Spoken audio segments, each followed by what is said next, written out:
আজ হঠাৎ পুরনো ভিডিওগুলো একটু দেখছিলাম। মাঝে মাঝে পুরনো ভিডিও, পুরনো ছবিগুলো দেখতে বেশ লাগে। পুরনো সমস্ত স্মৃতিগুলো, পুরনো সেই ছবিগুলোর সাথে কত গল্প লুকিয়ে থাকে, সেগুলো আবার নতুন করে মনে পড়ে যায়।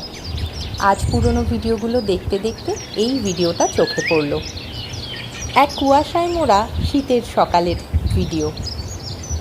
শীতকালে আমাদের ছাদ বাগানটা ঠিক কেমন দেখতে লাগে সেটাই আরও একবার ঘুরে ফিরে দেখছিলাম। আজ সাথে আছেন আপনারাও। চলুন আমরা দুজনেই আজকের এই শীতের সকালের ভিডিওটা আরেকবার ঘুরে দেখি। কত রকমের ফুল, কত রকমের গাছ, আর কত রং, তাই না? শীতের বাগানের এত রং। চলুন আরও একবার ঘুরে দেখি।